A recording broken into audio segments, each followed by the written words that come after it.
back on my Earth, most firefighters were also arsonists. What? What is your Earth, bro? Like, Right. I was just like, we need to level set because like your Earth is wild. Maybe it did need to go away. yeah. Hi, I'm Shamar Griffith, codename Comic Shams. And I'm Andrew Tejada, codename Arate. This season, we're racing through every part of the Tomorrowverse on Yet another DC animated podcast, part of the Forgotten Entertainment family.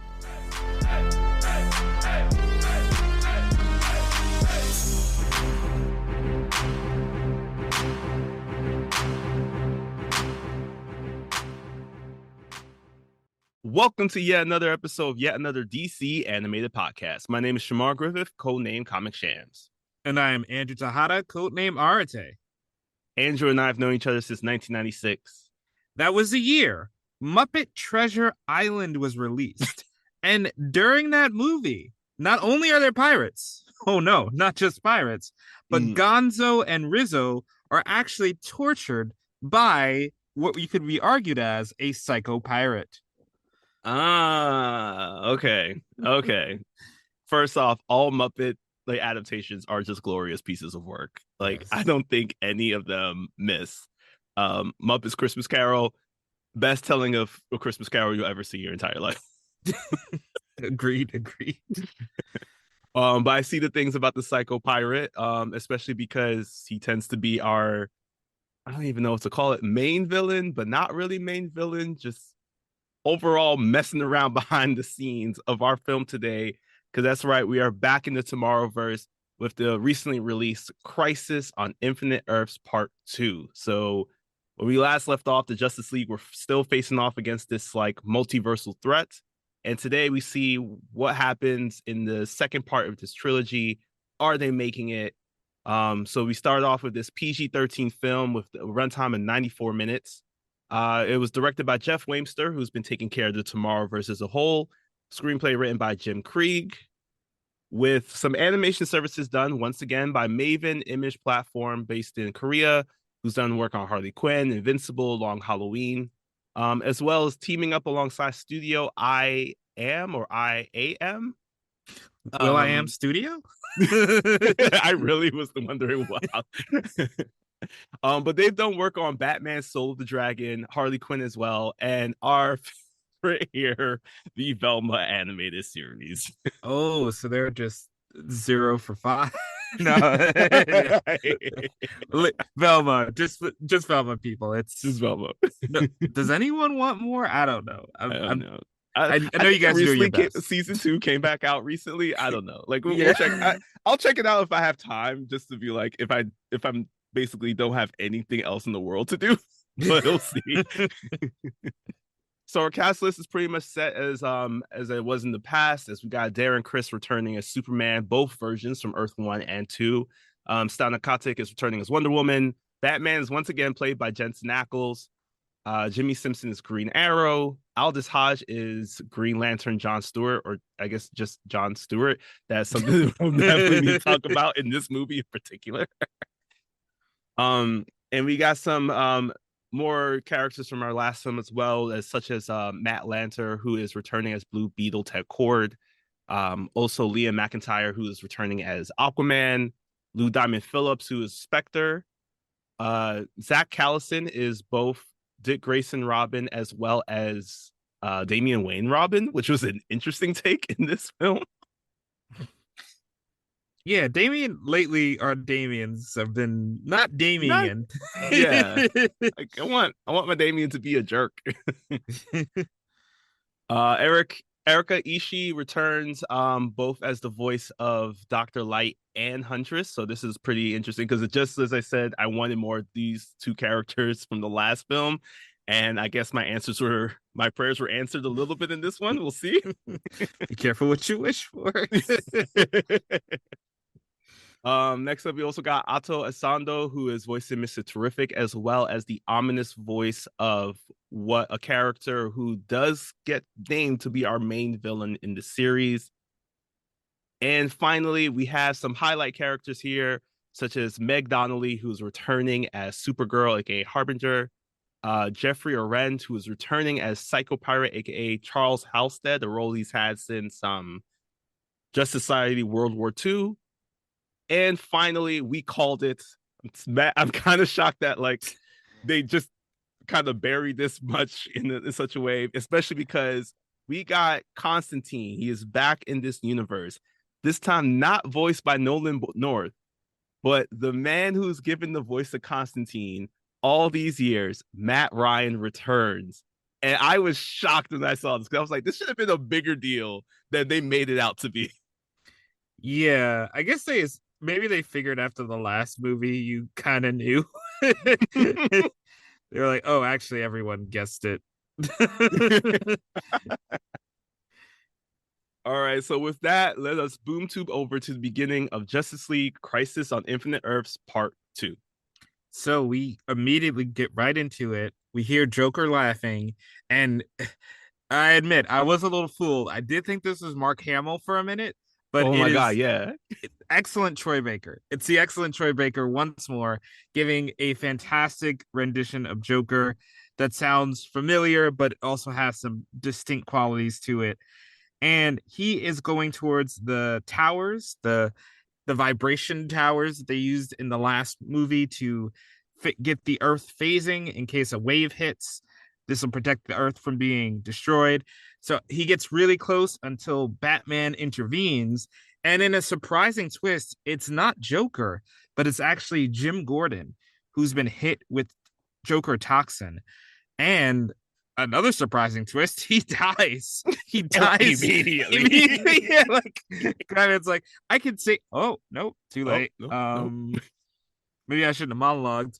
And now to escalate further, Joker pulls in with a tank and two tanky guys. Yes, unfortunately, neither of them are our most jack characters of this film. Because we got Solomon Grundy and Killer Croc. I think this is Killer Croc's first appearance in this universe now. Because Solomon Grundy apparently has been running things since honestly, since Batman Long Halloween. Yeah. It's like, come along, Killer Croc. I'll just show you the ropes real quick. This is what they beat up Batman. Which is exactly what happens. Because as Batman's trying to take on these two behemoths, we got Joker who's trying to shoot down the tower. And we get a little back and forth here where Batman's telling Joker not to shoot down the tower because it will destroy the world. And Joker's like, well, if people are saying that, but they're not doing anything to actually prove it, I might as well just try and shoot it down. And I feel like this is honestly every single time there's ever a political debate between people, this is exactly how it goes down.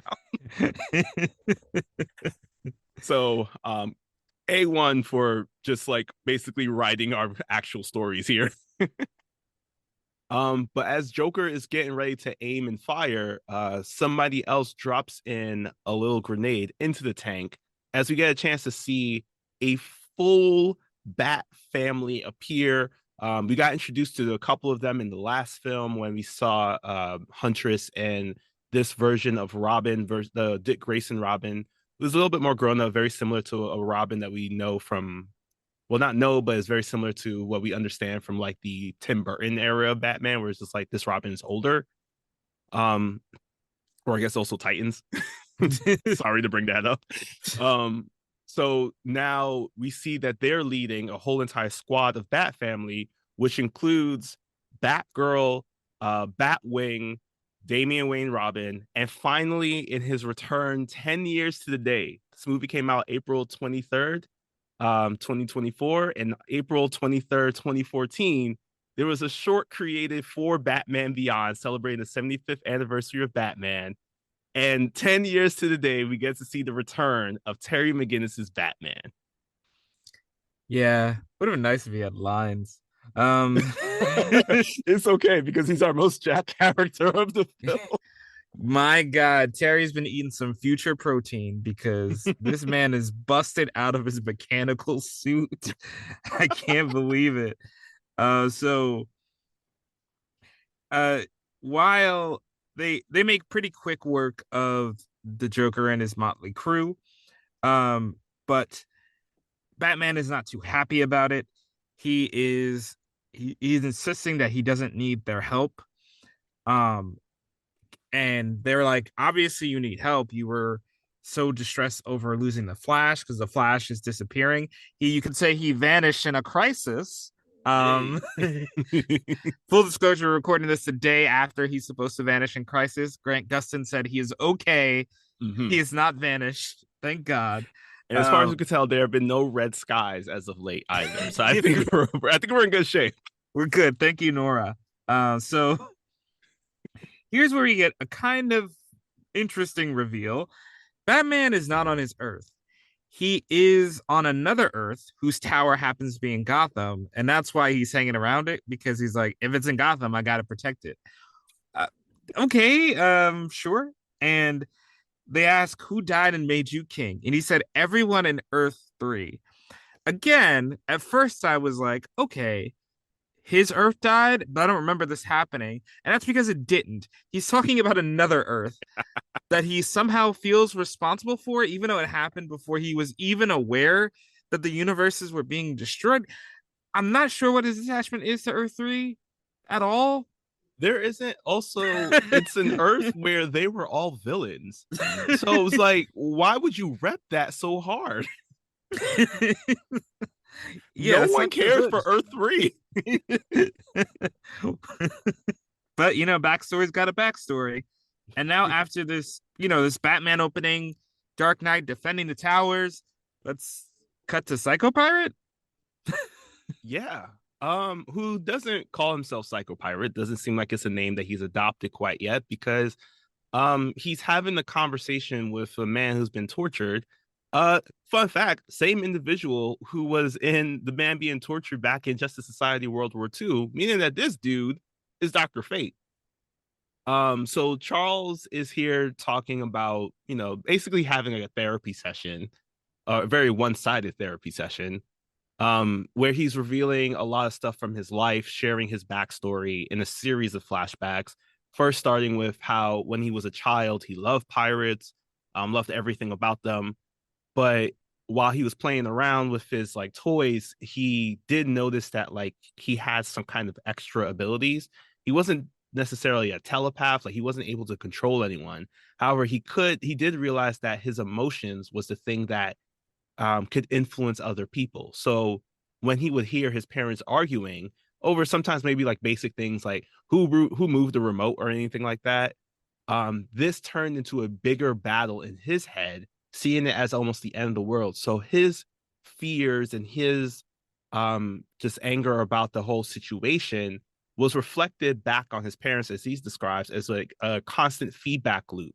So as he was scared about seeing what they were going through, his parents were exhibiting those same fears and those same anger to the point where they just start basically beating up each other, all while he's saying, counting once again how this felt like a very world-ending scenario for him. And of course, because we're going to have a Kryptonian in a movie, we have to once again show the destruction of Krypton. Which I will say, this was kind of nice with like world ending, and then it's like boom, Krypton is getting destroyed, all Yeah. while we and Monitor are watching this. Yeah. So the Monitor uh is watching destruction of Krypton. So I know in the last movie there were quite a few time jumps and flashbacks. Mm-hmm. Don't worry, that's back. But arguably more confusing because they give you no hint as to what timeline they're on. Um so here it's made clear that this is Monitor watching the main version of Supergirl, not a new Supergirl, the one Mm-hmm. we've already met in Legions of Superheroes and everything. And it's the whole thing is reframed as when Krypton broke up, her ship was among the debris, and the Monitor chose to save her ship from the debris because it was obstructing his view of the planet's destruction. Now, you may be wondering, is this canon with the opening credits of Legion of Superheroes? No, Nope. because Legion of Superheroes had the ship go straight to Earth. There was no, she was unconscious, she was knocked out. So, artistically, no, but logically there is no reason this conflicts. It's just an odd retcon that she didn't fly straight to Earth. But in any case, he makes it clear that he doesn't want to really help her, but this is just part of his thing, so he can get a good view of the destruction. And now that we've seen the Monitor save Supergirl, the next logical scene is to see Psycho Pirate torture some kids.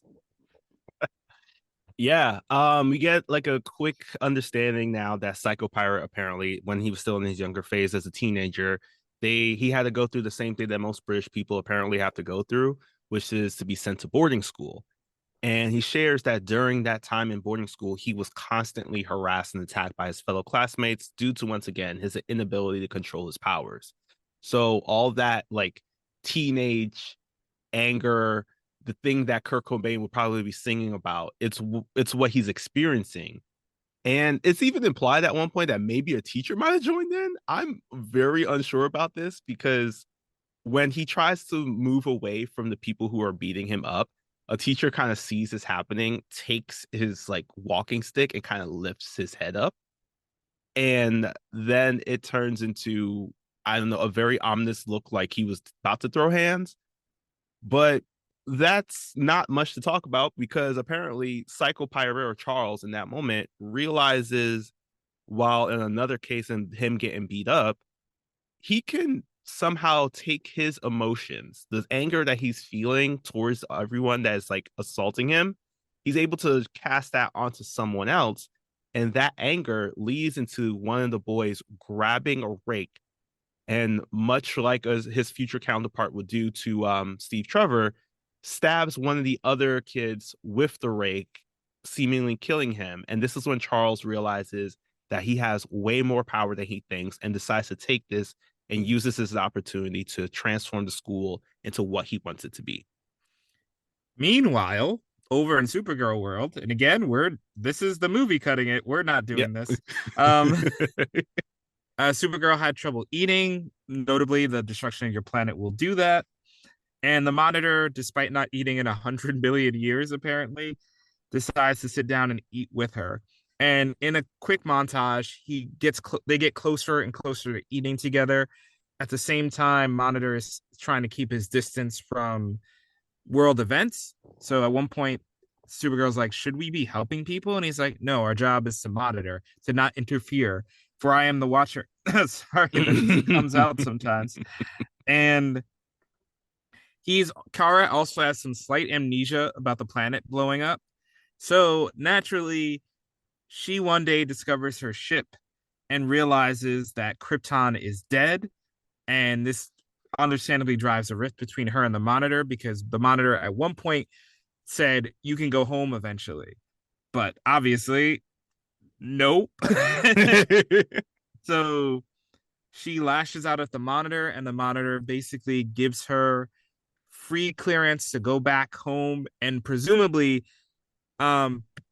this also does resolve a plot hole from a previous movie, because Monitor's spaceship exists outside of time. Kara was there the length of time it took for Clark to grow up into Superman. So that covers the time gap. Why they did this now? Oh man, I don't know. I really don't know, because it also creates the question: why did Kara never tell Superman about this? Like, this is a pretty big deal about something that happened in your life. Like, what did she say? That she was just on the shuttle and just happened to wake up? I'm pretty sure the Monitor also didn't steal her memories to be like, "You can't tell anyone about me." Like, this is a whole this is a bigger deal than they're making it out to be. Yeah. And it really would have added a lot more context to her own movie, because it would have been like, why does she want to help people so much? Maybe because she watched a guy do nothing. Yes. As planets. Oh my God. Yes.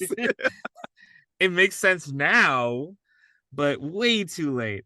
But in any case, as she heads off to Earth, Psycho Pirate is making his Earth hell. Yes, very true, because he kind of does a little time jump in his storytelling in which he shares how they were getting around the time of World War II. The school wasn't getting any answers from any communication, so they were, you know, taken in to try to see what was going on. And the people, the officers, whoever they were, they walked into basically what Charles had created to be his own torture fun time, where we do see that a lot of the students apparently were killed because of maybe some opposition to Charles. And then he immediately jumps over to Charles being like, you know, I like Nazis. And at this moment, it was like, what are we talking about? Because Charles in this reveals that he very much enjoyed the mindset of the Third Reich to the point where he decided to join up with them, became a pirate because, hey, he loves pirates ever since he was a kid. And what he's been doing is that he's been on a ship that has been working to destroy Allied power ships. So basically, they will um, pretend to be an ally, and then they will bring the ship closer, and then they will immediately shoot it down. And then he said that in order to give his crewmates some extra joy, he forced the survivors on the other ship to happily dive into the oceans to their death, which was not the case, I feel, because when he does this, you do see that the rest of the crew members are just looking at him like, what are you doing? That's mad weird, bro. Don't do it. Yeah. So, and this also leads to he was doing this for a while. His ship gets sunk, and he finds the Atlanteans, brainwashes Aquaman. We're speeding through it because it doesn't matter. Because literally, you would have watched it all during Justice Society World War II, where all these plot points would have been ideal and like giving us some backstory on our villain.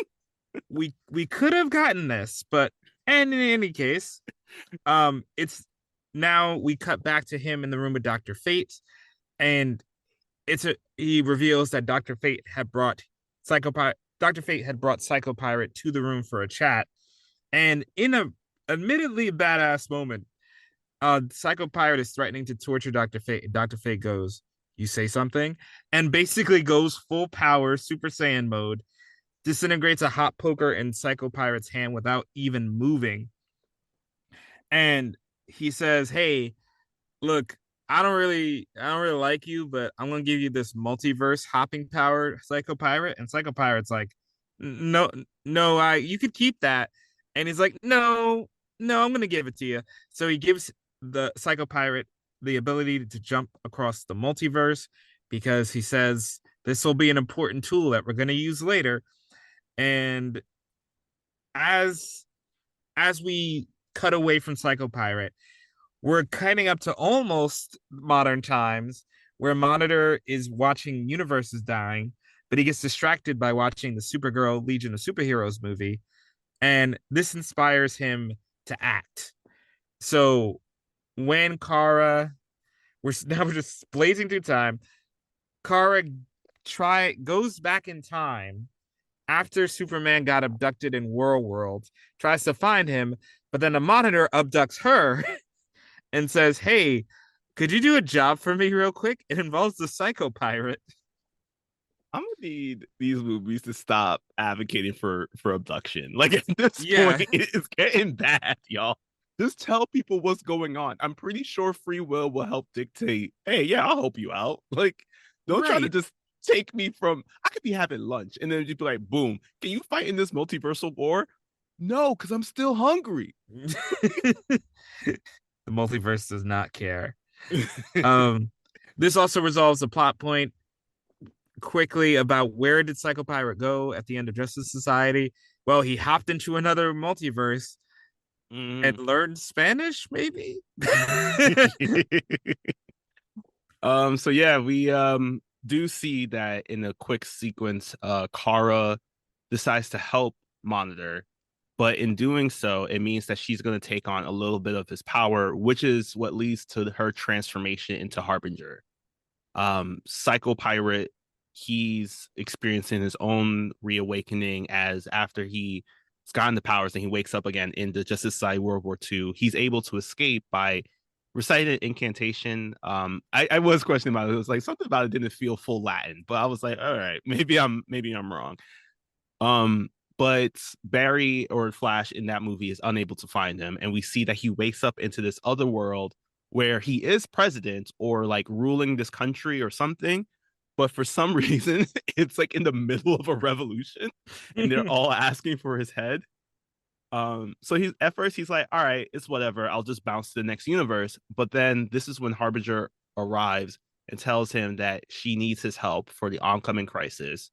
And even though he's like, you do realize that I'm a villain, I'm not one of your champions, and tries to make his do his incantation again to hop to the next universe, this is when he realizes that he can't.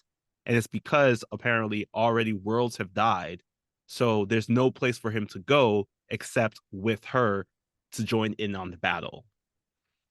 Yeah, and here's a little bit of a confusing point. I maybe you can explain this because I didn't know. Mm-hmm. So it's revealed during the sequence that she becomes Harbinger by um the Monitor giving her a piece of his life force. Can she just do that whenever? Or is that form like locked out permanently? Because why isn't she just always in Harbinger form when she's at least fighting? Because it feels like that would be pretty useful. Yeah, I would. Hmm. I'm like trying to think back onto the comic book. Like she doesn't. It's like on and off, but it never. It's more times she's staying in the Harbinger form versus. I think this was more like Supergirl is the more recognizable character. I think this was just like movie creator's choice, or like Supergirl's a more recognizable character. Let's keep her as Supergirl because people want to see that. Yet, like I would have loved to see more about like what can Harbinger do besides just basically acting like a Silver Surfer and bringing people to the fight. Right. It seemed like she had a little bit more power than that.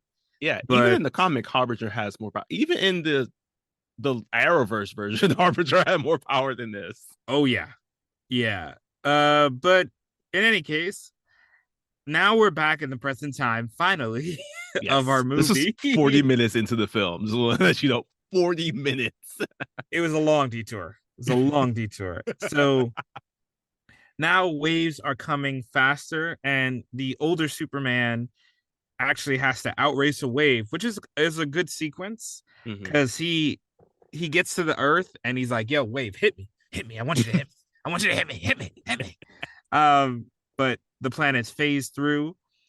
But in even though he is fine from the wave, the other towers and on other Earths are being effective. So Kara, who is still grieving Brainy's loss, and understandably, if you don't have that because we've been jumping around time so much, Mm-hmm. um, her younger cousin, the one that lives in her universe, calls her and says, "Hey, can you come up to the Fallout Earth real quick, to help me fix the tower in this radioactive cesspool?" I don't know why they even bother, but they Kara helps her cousin fix it, and she remarks at this time like it feels like she's losing worlds after losing Brainy. To lose another world is really pushing her to the edge. But don't worry about that now, because we gotta cut to global warming Brooklyn and see what Commandy's doing.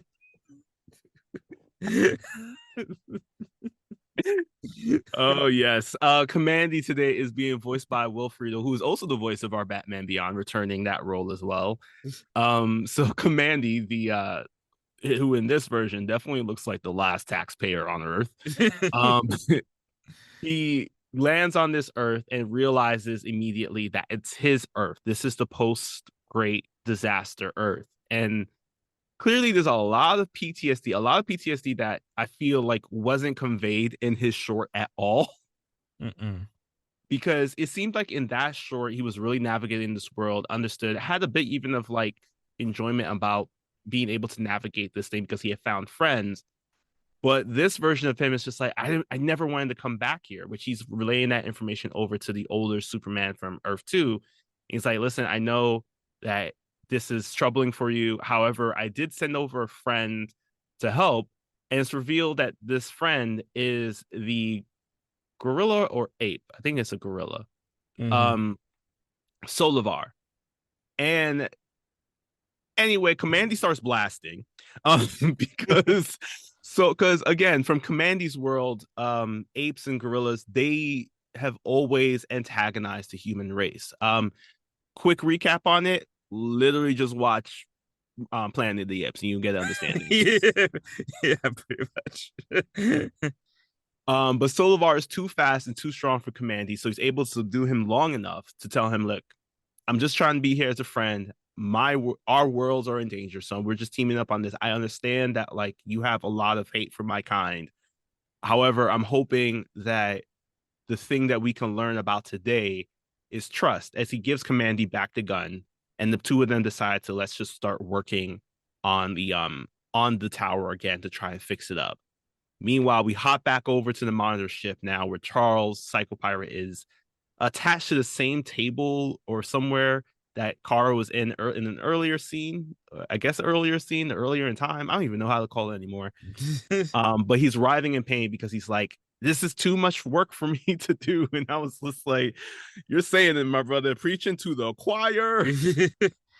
Yeah, because his job in the crisis is to blast calm, project calm onto other worlds. And because he has spent his life being a sadist, it is painful for him to do this to help people. And he basically asks Monder if he can loan a little bit of his power to keep going. And in the middle of the speech, there's a great line about knowledge is useless without faith. And I'm like, that's cool. Don't worry about that because he just gave he gave Psycho Pirate extra power without the knowledge that he's gonna abuse it. Um, Meanwhile, the Justice Society scientist team figures out that these waves are not random.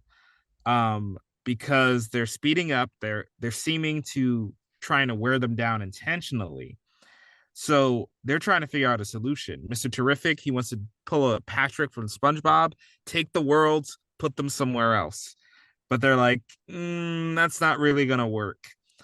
And in the middle of this, Blue Beetle meets Spectro in a continuation of a short from earlier, a canon short, and they have a back and forth that you can only understand if you watch the short. If you didn't, I am so sorry. Yeah. I'm so sorry. um, If you're looking for this short, you can find it in Constantine House of Mystery, also in our first episode of this season, which I am so glad that we reviewed that short because I was just like, I would have been totally lost if I never saw it. I also don't think it's on Max anymore. So Are you serious? good luck. um, it You wasn't the can find last it on time I Amazon checked. Prime with like, I don't know, like audio boost or something, dialogue boost, like Batman Ninja or something. So in the middle of the conversation where he's taunting Blue Beetle, Psycho Pirate disappears in crisis. And now we get to back to more of the plot of this movie, where after being hit by waves that weren't really waves, some shadow creatures start to appear. And I gotta say, this was probably one of my favorite scenes in this because like Dr. Light is a savage in these scenes. So Batman still on Earth 2.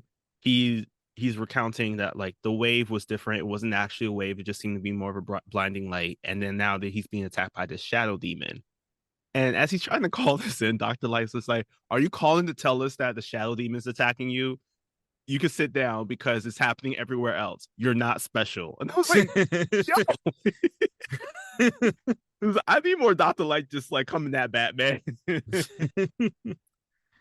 So Batman's facing off against the Shadow Demon. He's trying to throw all of his attacks, but apparently it's impervious to it.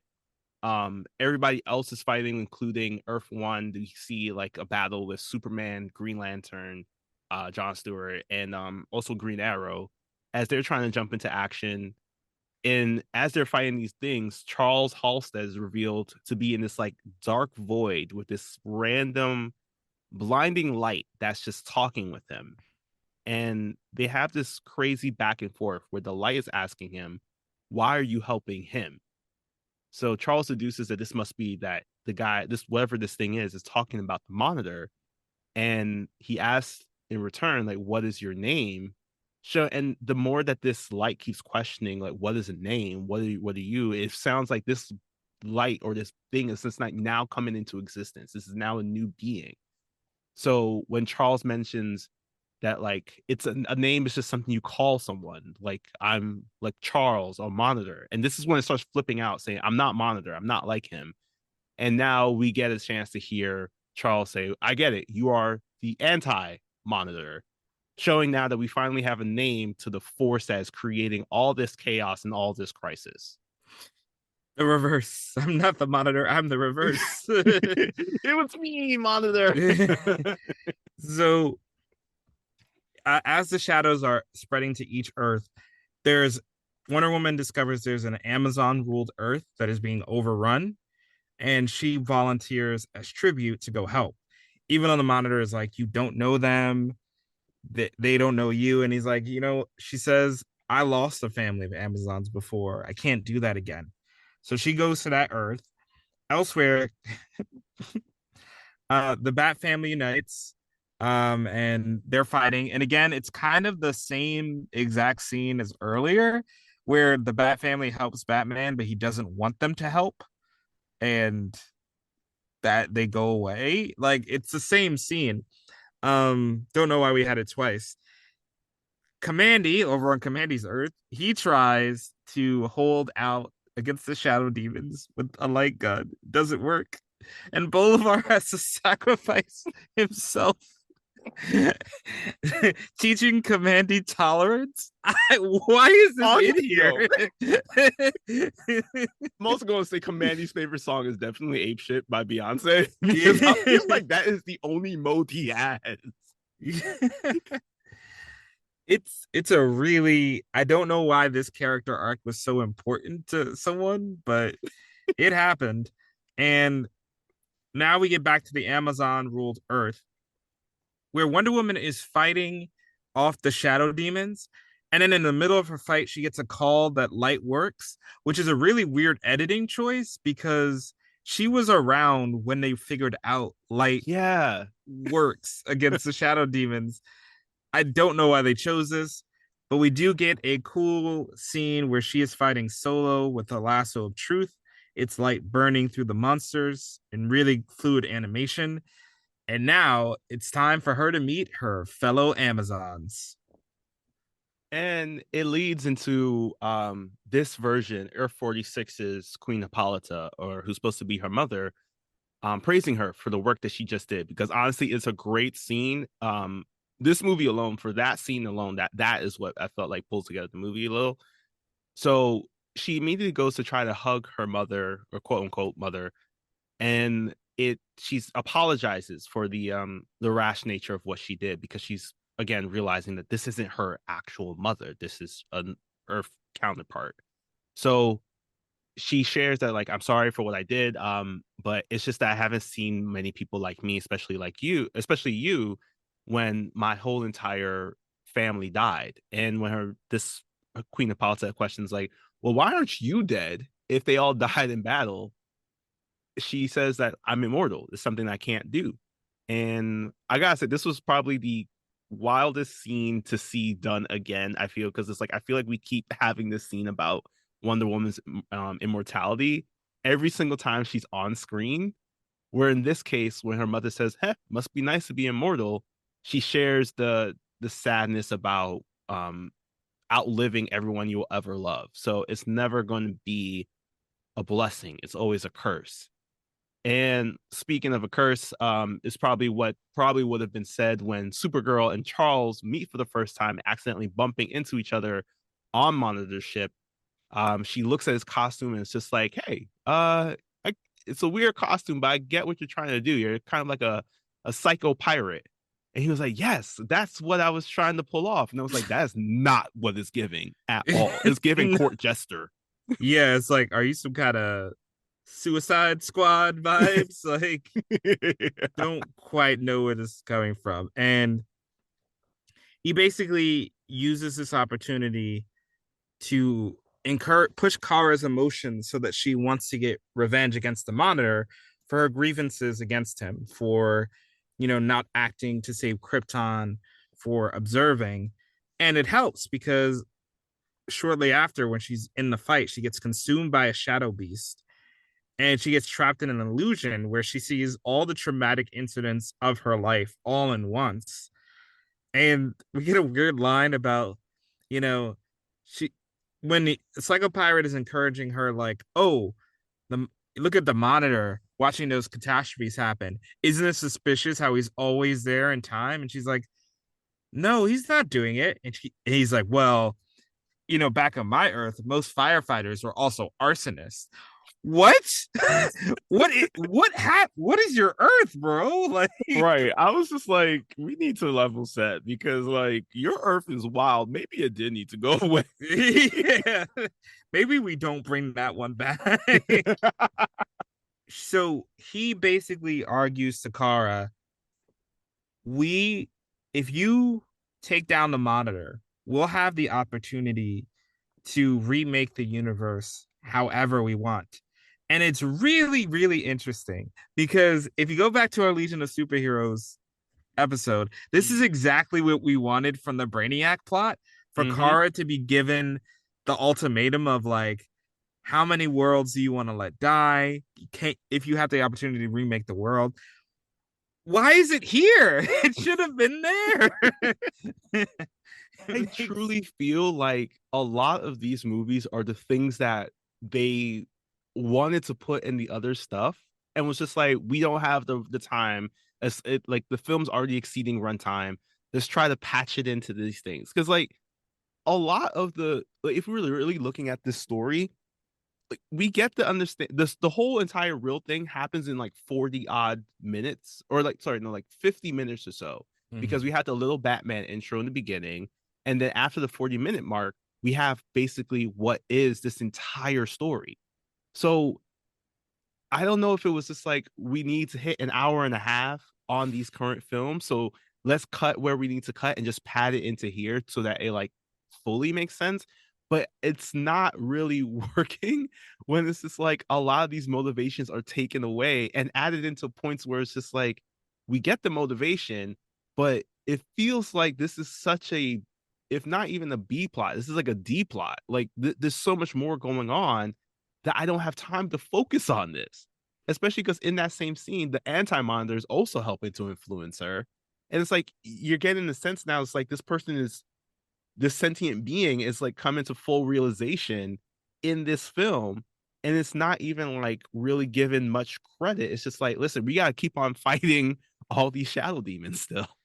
Yeah, it's odd, the enemy situation here. Speaking of odd enemy situations, in the next scene we cut back to the Bat family, and what a weird argument happens where Batman basically is saying, again, he wants to push them all away, and he's um Damian and Huntress are going back and forth. And Batman's like, I don't want Robin. I don't want to bring anybody into this crusade.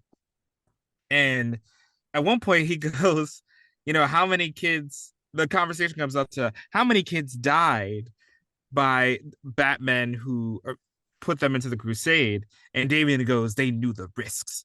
Like, whoa, buddy. My jaw did drop when I heard that. Was like, wait, they? Like multiple? There were several children that died. We need to run that back because this seems like we need a system. Do y'all have an HR person or something? Where is Alfred? Damian reads the comics clearly. So tension boils over where Huntress and Damian start fighting. And then also this leads to Robin out of nowhere saying like, how wrong were you to abduct me as a child and make me fight for you? And Batman goes, oh, I should have left you. I was right to drop your counterpart at the orphanage. And it's here we are starting to realize that their emotions are being influenced from a distance by Psycho Pirate. So the Bat family starts breaking off into fighting. This also happens on other Earths where I, even though I guess it's implied it happened with the Wonder Woman and Amazon Earth, though it's not clear. Yeah, it feels also for the argument being that Wonder Woman is like, we need to release the men that they have captive because it will allow us to have more numbers so they can fight against the shadow demons. And her mom or mother, I don't even know, Hippolyta, was like, listen, we not doing that because I'd rather die than put those men back out in the world. And I was like, but the world is ending. It doesn't, it also feels like a very logical battle for them for the two of them to have, especially when you're seeing Yeah. like everyone else around in different Earths are like legit throwing hands. Yeah, Dr. Light and Green Lantern John Stewart fight for absolutely no reason. There's been no established tension between these two characters. So you put them side these scenes side by side, it doesn't really make sense.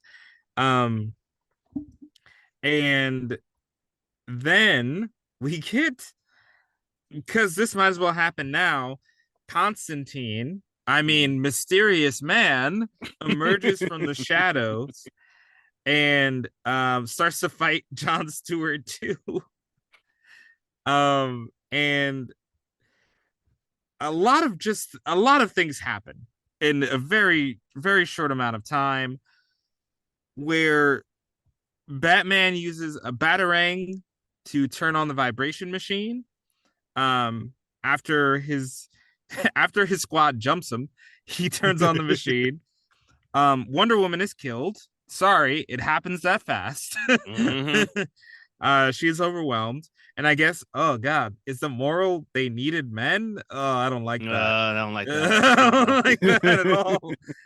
Um, and Spectre, while all this carnage is happening, he decides to talk to the Monitor, and the Monitor is starting to feel remorseful. And here is where they drop a line in the movie that might not mean nothing to like 99% of our viewers, but to us, it makes a difference because Spectre says, to whom much is given, much is required, which was our junior high school motto.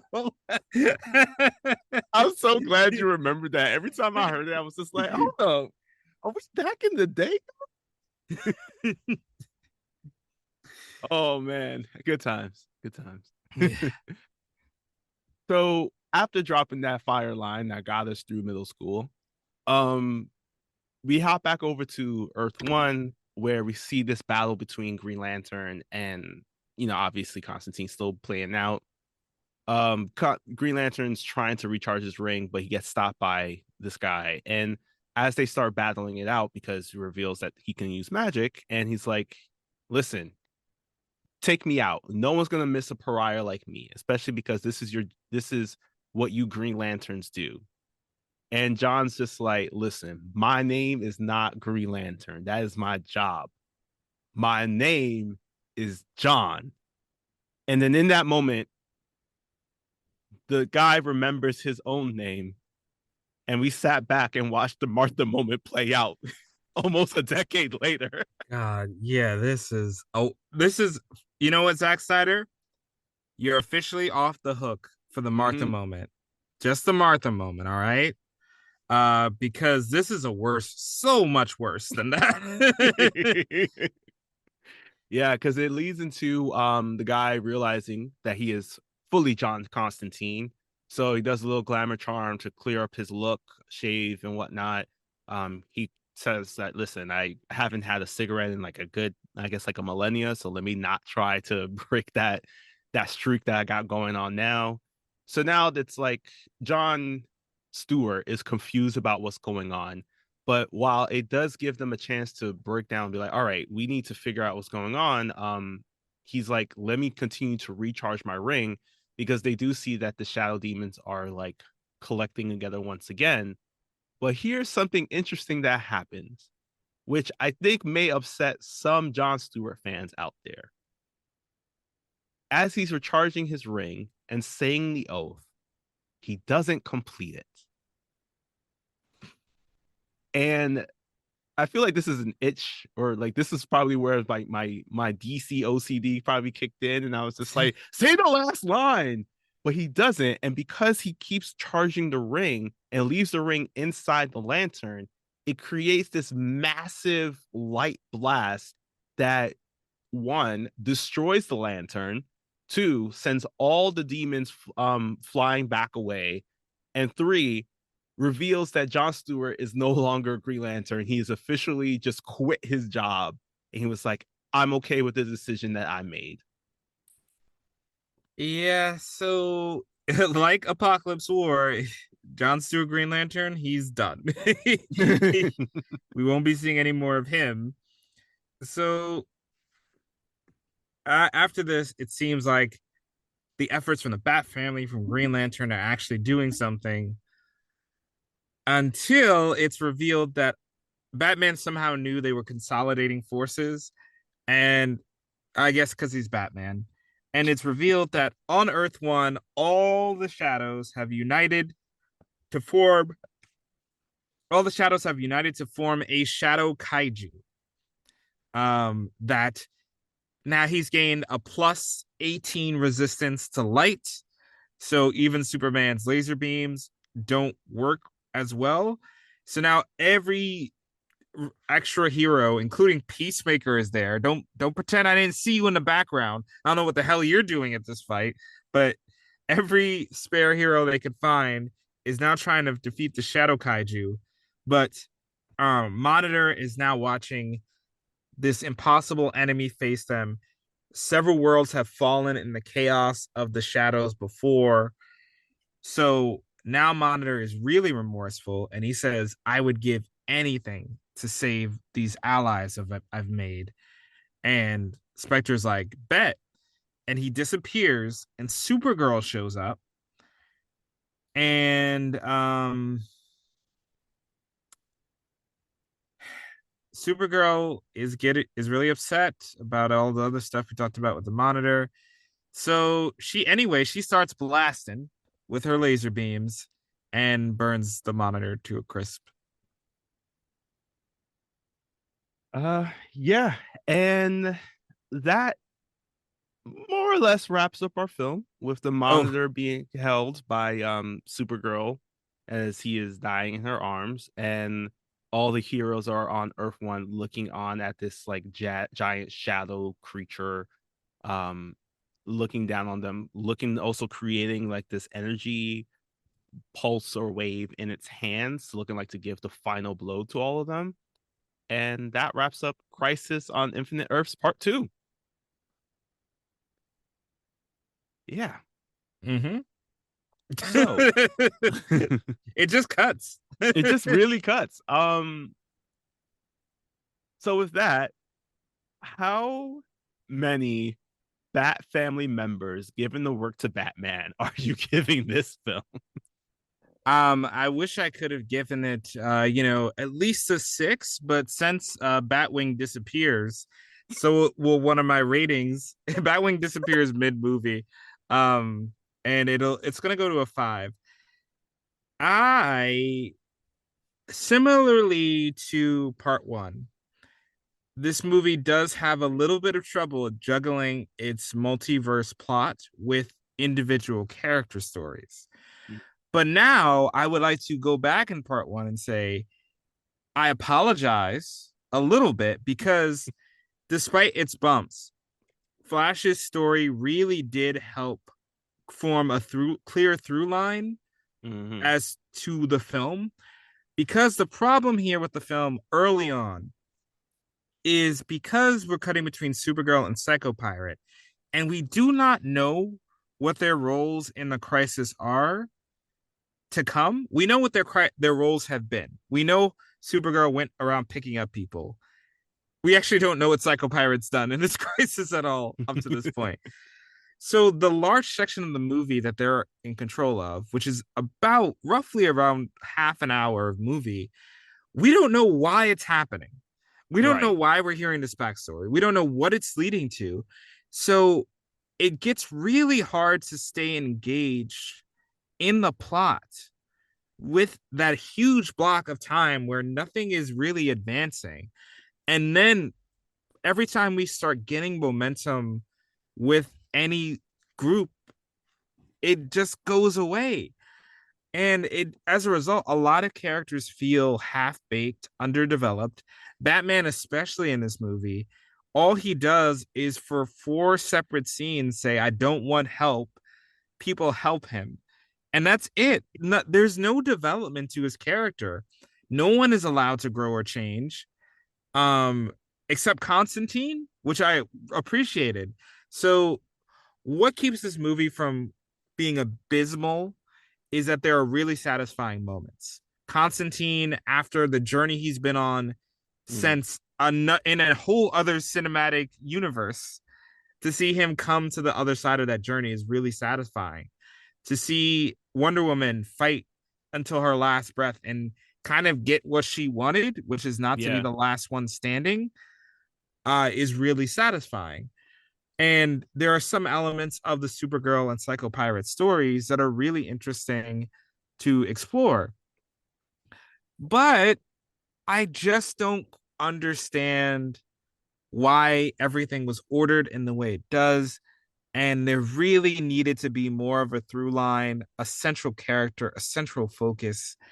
Without it, it does feel sometimes we're wandering around the store, reaching on the different shelves, and sometimes we find something we like, and then we turn over the box and it's chewed through with a rat. And then sometimes it's on sale and it's still not expired. We go through this experience so much throughout this movie. It is real hit or miss for most of the runtime. So I'm gonna, for the things that hit, you earned a 5, but the misses also earned that 5. Ooh, so where are you with this part 2 of Yeah. 3?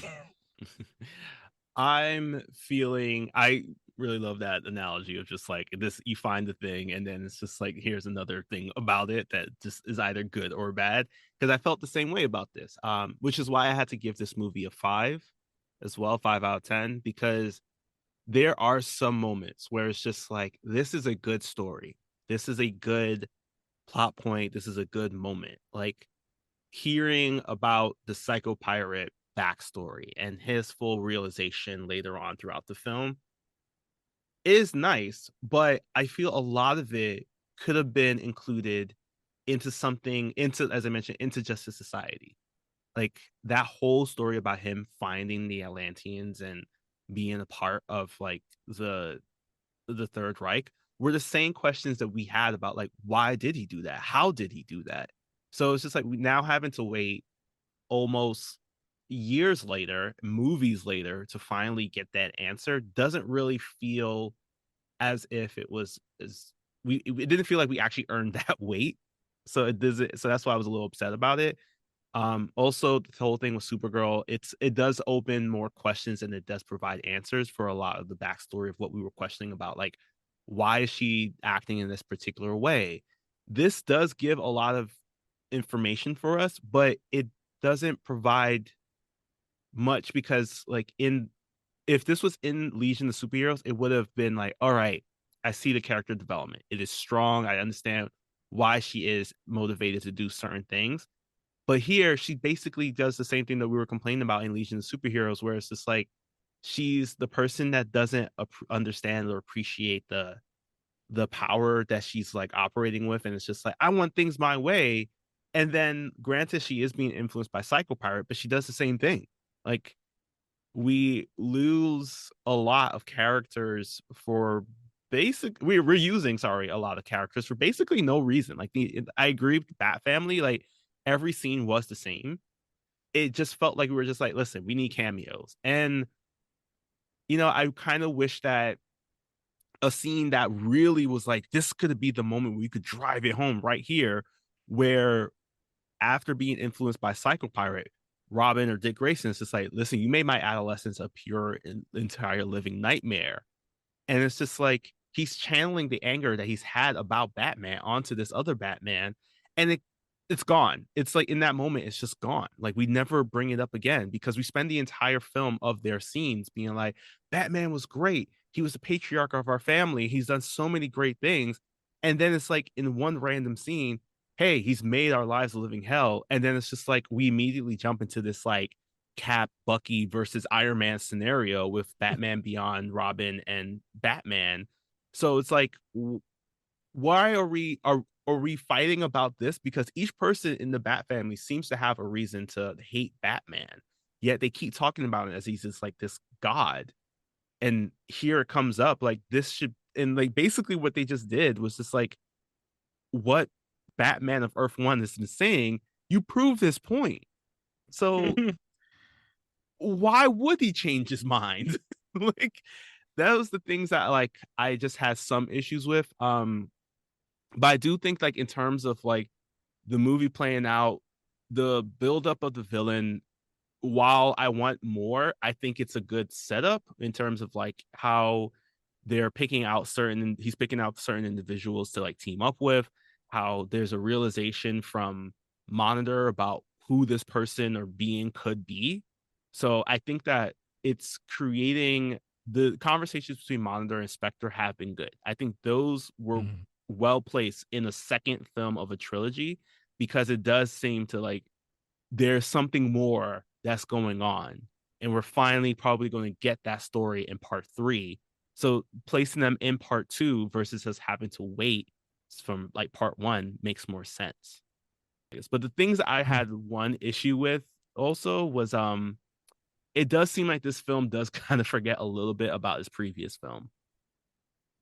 Because it is still not clear because at one point Psycho Pirate and Dr. Light both vanish off of the ship at the end of part 1 when everybody starts to dissolve. It's not like a dissolve of a disappearance, like kind of what happened to with these characters like Dawnstar or Brainiac were disappeared.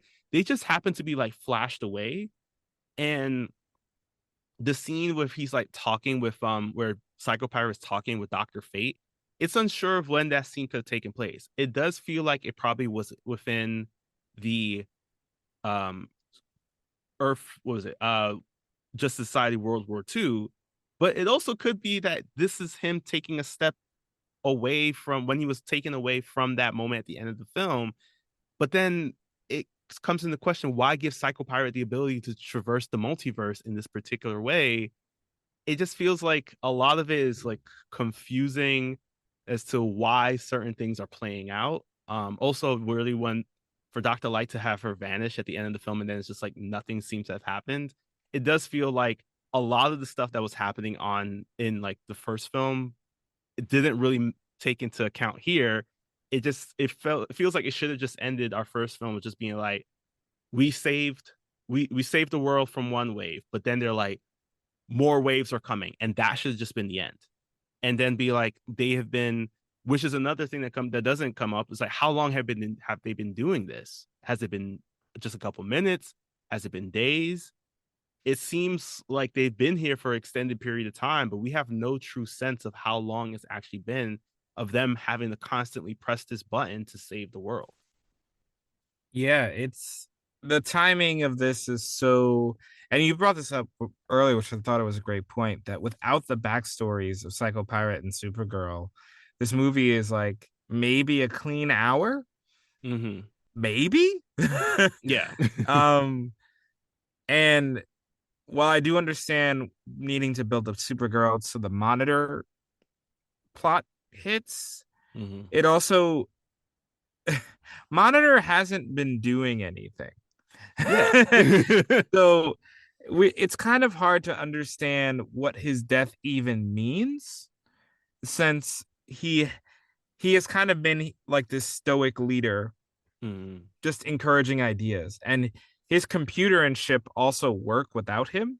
It's also not like a world situation where if he dies, the ship dies too. Right. So while there is some emotional significance to his death, a bit, depending on how attached you were to those previous scenes, logically, this shouldn't change anything. Yeah. Like, unless it's like, to use a Dragon Ball reference, if you kill Piccolo in Dragon Ball, the god of the earth, Kami, dies as well. You understand that. Also, that means that the wish granting Dragon Balls, they're gone too. So there are tangible stakes to one of them dying. Here, it's Monitor dies, what does that mean? The Right. Anti-Monitor is clearly not scared of the Monitor. Uh, in fact, he wanted to go and take out the Monitor himself, but it's unclear why he can't do that. So maybe in part three, I'm guessing they'll explain that he can leave his wherever he was because the Monitor is dead, but it will Mm-hmm. be too late once more, which I Right. think is the theme of the Tomorrowverse. Just they're just one little too slow, running a little too slow behind in interest of giving us these great big surprises later, but it's at the expense of properly fleshing out stories that are really interesting in their original story, not as interesting when it comes later as an afterthought. Why was Commandy in this movie? Why put Batman Beyond in this movie if he has 3 lines and they're not Yeah. moving forward the plot? I would have rather them not be here at all. Yeah, I definitely feel like Batman Beyond wasn't used in this movie in any good way. It really was just a high because even in the promos for the movie, they make it seem like he's leading this entire Earth 2 team of the Bat family. So, and that's not the case. It definitely does not. It definitely seems like he's just a random side character. He's a Batwing. Like that's basically what it is. That's what it feels like. So I'm a little upset that like even on the cover art of the movie itself, we do see that like Batman is the character who's like on the front, and he doesn't have as much of a pull into this movie as like Flash did in the first movie where he was the cover.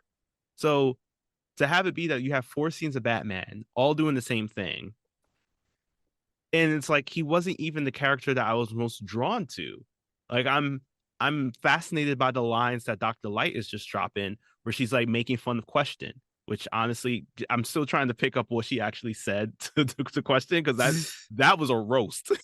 Like, and then also you have Psycho Pirate and Supergirl who go through this whole entire journey where they do power up eventually throughout time. So it's like, why weren't they the characters on the front? It just feels like again, it was like, hey, y'all know Batman, so we'll put Batman as the front cover. But we're only gonna give you like the fan service versus and then just put that in so you could feel compelled to watch this thing. Whereas it's like I would have actually enjoyed just watching a movie where it just shows Psycho Pirate and Supergirl, you know, from different sides becoming this thing leading to the culmination of this big event. Like this could have been like a short, this could have been the side story that happened in between the 2 films versus let's put this into the entire film alongside random Batman scenes. It doesn't make sense. Yeah, it just a little too little too late, I Mm-hmm. think, on some of these scenes. Um and again, part one looked a little better after part two. Maybe part two will look a little bit better after part three. We'll see whenever part three comes out. Yeah, it's gonna be a long time, y'all. I think it's if it's anything like we're tracking it, we're looking at a July, August release, maybe. But yes, no news as to yet when that will actually come out, but we do know that they are slated to release it later in 2024. Most likely it will definitely happen before Creature Commandos is supposed to come out in also in 2024 of this year. But maybe Um even before Craven. Maybe it can be Craven time and Infinite Earth's time in 1 week. Who knows? all right, so as promised, we're gonna go through again a little bit of comic knowledge for y'all. Since this is the full telling of the Crisis on Infinite Earth story, in part one, we kind of talked about the people who were presented and brought forward. Part two will give you a bit more of an understanding of like what's actually going on. So luckily for us, this movie does cover a lot of the comic, or at least what happened in the comic. This is literally playing out really well.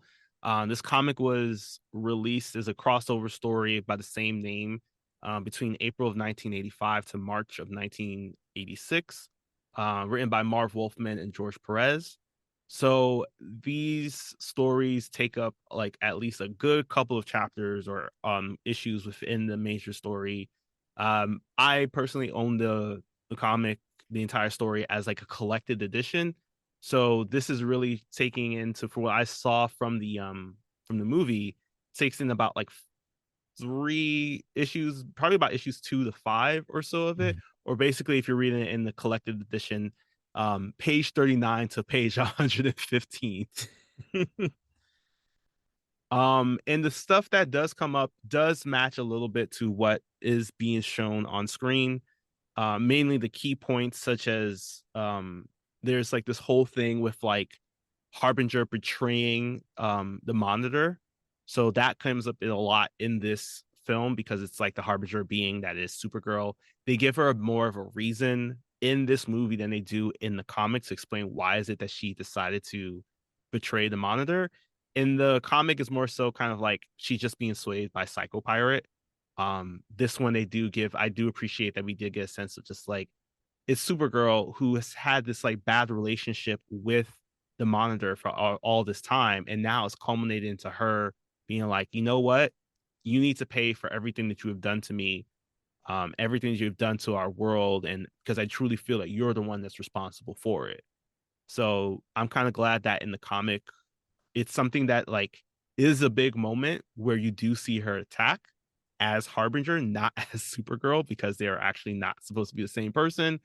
Um, but it was good to see that like this is how this issue ended. The other thing that we also see is the establishment of the shadow demons. So in issue or the first kind of part of the initial story, we do see that initial team has been brought forward. They're helping to establish the towers, and at one point they get attacked by shadow demons, which actually were supposed to look more like the Monitor. Oh, that's Freudian. Yeah.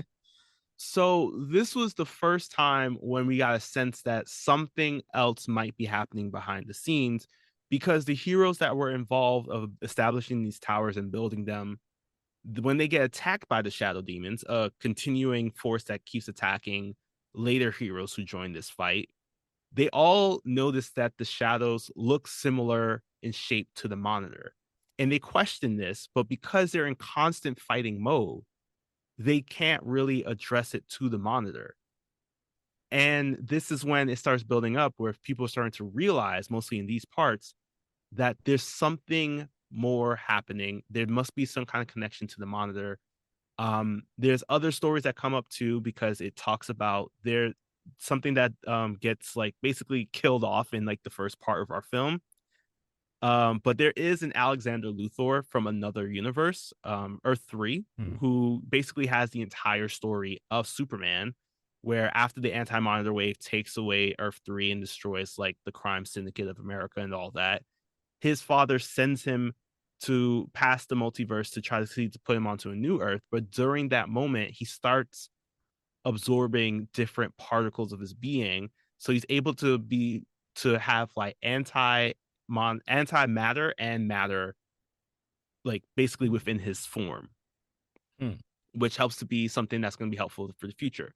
Since we don't get that, a lot of that story is just eliminated. So I can see why the Tomorrowverse was just like, we need to grab basically everything else that we have and throw it into here. But one of the things that was constant was this like shadow demon, especially the ones that were attacking them, especially the fact that like at one point they are all battling it, and instead of it being Green Lantern, or sorry, John Stewart, being the one to sacrifice his abilities, in this moment, we actually see the true origin story of this version of Dr. Light, because Monitor realizes that he needs additional help. So he sends over the energy to create Dr. Light as Chemio, I think that's her name in the Mhm. comic. She is just like a researcher. She's like one of the top people in charge of this research, watching as the antimatter wave is destroying universes. And she gets hit by this energy, turning her into Dr. Light.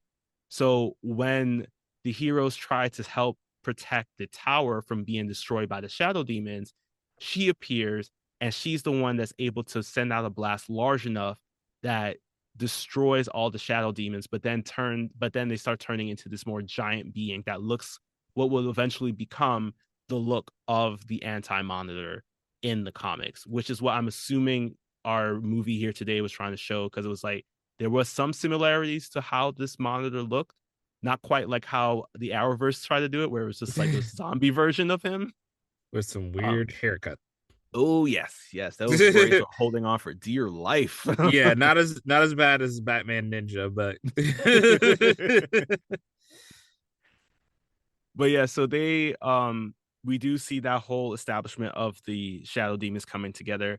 And finally, you were asking about this, but the Kamandi and Solovar friendship development is canon pretty much exactly as it is in the comics.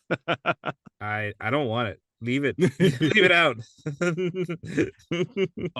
Basically it's the same. Kamandi is climbing the tower to try and to save it, to try to like fix the little bits of it, because at this point every universe, which is something I kind of wish they did more of in this movie, you're seeing every universe getting hit by this antimatter wave. But in the comics it's like clear, like there are people dying left and right. Pariah, who is John Constantine, plays a bigger role in being able to see all this stuff. But Commandium, for general, he's like trying to help with the tower. He accidentally falls, but Superman's able to catch him. And he's like, hey, we got backup. And this is when we get introduced to Solovar, who's like, hey, I'm here to help you. Kamandi, of course, is very upset about this because of his upbringing. But then in these two quick scenes, is actually kind of very similar to our movie here. Solovar sacrifices himself in order to save Kamandi. And it's a very similar scene, very touching, of just like, listen, I understand that my kind has done this to you, but please don't let that be dictating of like what you want to do in the future. Try and save everyone, survive yourself. But yeah, that is basically what was happening in these stories at this time and how it matches up into the comics. So it's like there's some connections, but I think a lot of what this movie is trying to do is trying to establish that like it's the Tomorrowverse that's happening. These scenarios happen to them. So there are going to be some hints, but they're going to have to obviously change things in order to make it match up with the characters they decided to go with. But yeah, that's it. And that also wraps up our episode here of Crisis on Infinite Earths Part 2. Join us later this year. Literally hoping it's this year. For the final installment in the Crisis on Infinite Earth story, as well as the final installment in the Tomorrowverse, because once this is done, that is it. That is going to be, we're either going to be jumping into absolute DC or just into full-on James Gunn storytelling. So we'll find out more. But in the meantime, be sure to support us either through a one-time gift through Buy Me a Coffee or monthly through Patreon. You also check us out on our socials for updates on episodes that you can find across Apple, Spotify, YouTube, and wherever else you may get your podcasts. Take care of yourselves, and remember that if you end up meeting an alternate version of a family that apparently you're supposed to have on another universe, maybe just let them help you once in a while. Like you have Batman had 4 times for this to be done. He could at least given them just one. Just one could have helped. And if you are fighting an army of shadow demons, try to remember that their weakness is light, and don't do what half the characters do and just try to fight them normally with their bare hands. Just use the light. Put a flashlight out. That's even looking better. At you, Green Arrow, shooting the shadow monster with an arrow. Like, don't make yourself seem more useless. All right, come on.